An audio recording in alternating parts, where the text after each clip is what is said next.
Hi, my name is Jim McIntyre, and I'm excited to be considered for the position of Superintendent of the Polk County Public Schools. Before I jump into your specific questions, I thought I'd take just a moment to introduce myself. So I'm here at our home in Knoxville, Tennessee, where we've lived for the last 13 years. And this is my family. My wife, Michelle, our two sons, James and Ryan, and of course, our 11-year-old rescue dog, Rocky. Early in my career, I was a teacher at an alternative high school in East St. Louis, Illinois. This is me in my classroom with a few of my students. I spent 11 years working as the budget director and then chief operating officer in the Boston Public Schools in Massachusetts, during a time when that urban school system was recognized as one of the best in the country. I served for 8 years as the superintendent of the Knox County Schools here in Knoxville. As a community, we achieved some extraordinary learning outcomes for students. In 2015, based on increases in academic achievement and growth, narrowing achievement gaps, and a quickly rising high school graduation rate, the Knox County Schools was named an exemplary school district by the state of Tennessee. I now serve as the director of the Center for Educational Leadership at the University of Tennessee, where we support aspiring and current school and district leaders from here in Tennessee and across the country. Now, on to your questions. This is a really important question and gets to the critical issue of effective use of resources.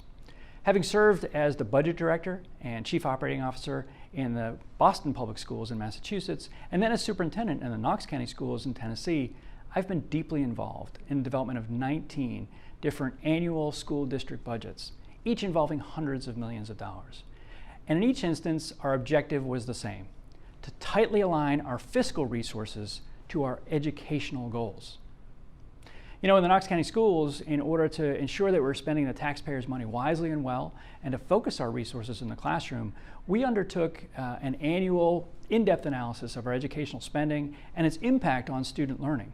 We called this our Return on Investment Report, and it essentially applied methodologically rigorous analytics to the question of program effectiveness. This was research that allowed us to continually assess whether we were getting the maximum bang for our educational buck, and if not, to reallocate resources to more effective educational strategies. Now, with specific reference to your question on compliance, I'd highlight two potential strategies.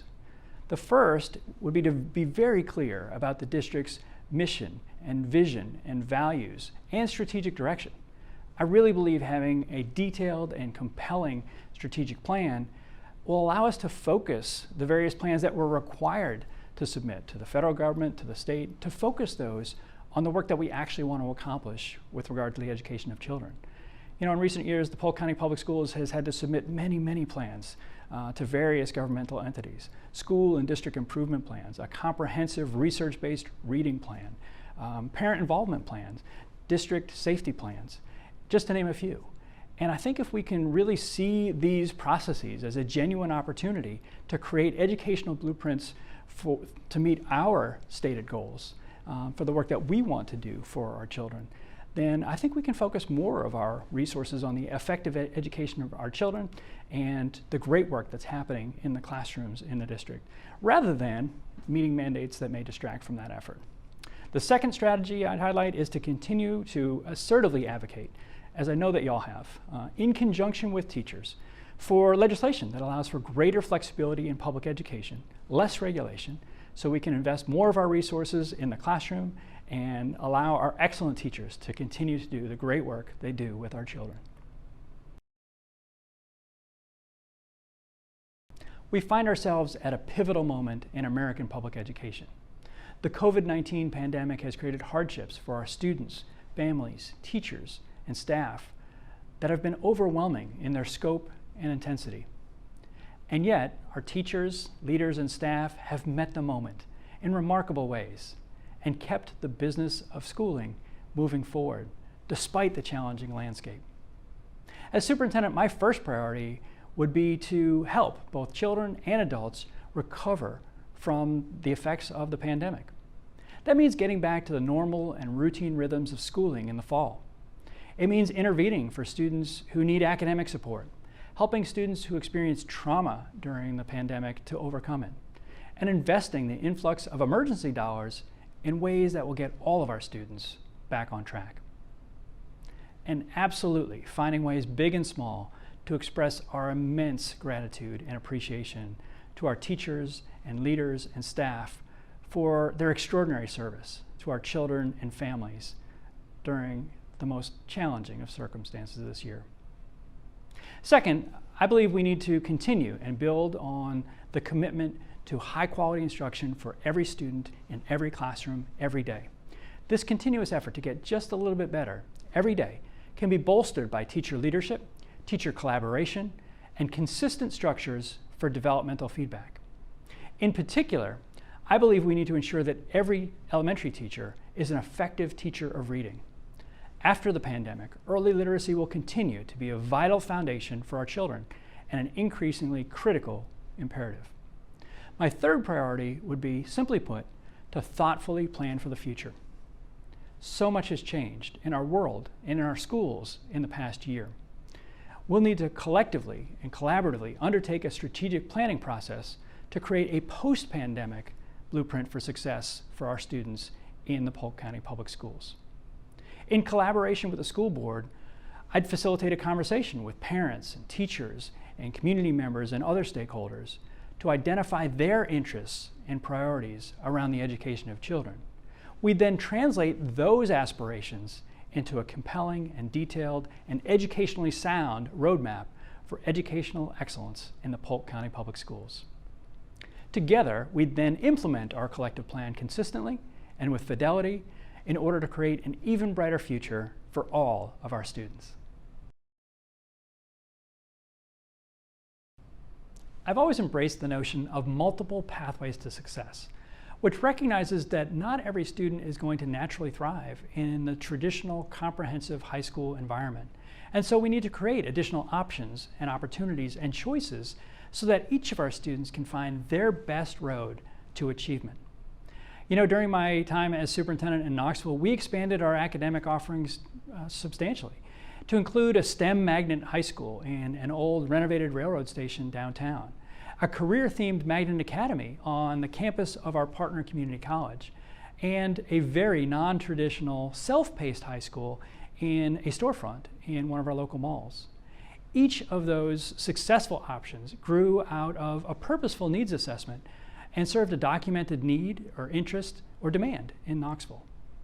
So rather than telling you what I think Polk County Public Schools needs to offer in terms of academic programming right now, I think the best path forward is to conduct a careful needs analysis, a needs assessment, in conjunction with a larger strategic planning process, and talk with students and parents, teachers, the business community, and higher education partners, and work together to make a determination as to what future academic programming would best meet the needs of our young people. I know you've already done a lot of thinking and a lot of work around this with regard to your academic progression plan and other efforts that you've undertaken, and so I'd propose just building on that great work and matching the future academic programming to the identified need.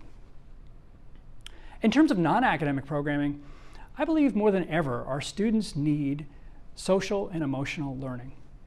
Important life strategies such as how to overcome adversity, how to deal with conflict, how to embrace and navigate difference, and how to develop healthy relationships are not necessarily being taught at home anymore. Well, that probably shouldn't be our job if we want our students to thrive. I think we need to make that part of our job, to nurture and develop those types of important soft skills in our students so they can find success in our schools and in life. And I believe strongly that our efforts need to be culturally appropriate. We need to ensure that all of our students see themselves and their lived experience reflected in the literature, art, and history that we teach. And finally, I'd say that perhaps the most powerful way to attract and retain students is to offer high quality, rigorous, engaging instruction. You know, human beings generally respond to higher expectations. We seek to meet them. And through that productive struggle, we sometimes learn and grow more than we ever thought was possible. So whatever the specific programming that we offer to our students, we want to make sure that it's rigorous and ensure that our goal is always excellence.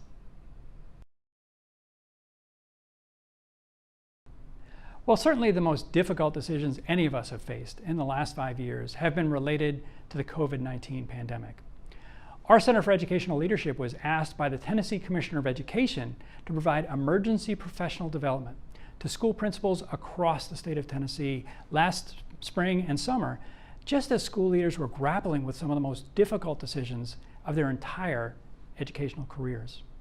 Our interactive professional learning sessions helped more than 1,000 school and district leaders make critical decisions around important issues such as effective remote instruction, supporting student social and emotional wellness, and creatively and effectively utilizing resources to support student learning and success during the crisis. But I also wanted to take a moment to address another difficult decision that you might have some questions about. In 2016, after 8 very successful years as superintendent of the Knox County Schools, I stepped down and accepted a position at the University of Tennessee. The reasons for my resignation were both professional and personal. On the professional side, the school board had actually just approved a new 4-year contract for me to be able to continue as superintendent. But what we had seen over a very short period of time was we had 6 excellent school board members that decided not to run again for election to the school board. And as a result, it had become apparent that after the next election, we'd see a very slim majority of the school board and of our county commission who, despite our extraordinary educational success, would want to move in a different strategic direction. So I decided to honor the electoral process and step aside so the school board would have the opportunity to choose the superintendent that they wanted to move the district into the future. You know, I've always been passionate about leading for excellence and equity in public education. This is more than a job for me. This is truly my life's work. So moving out of a superintendent position and into a higher education role with admittedly a less direct impact on the education of children was a difficult choice. But there were also some personal considerations that went into that decision.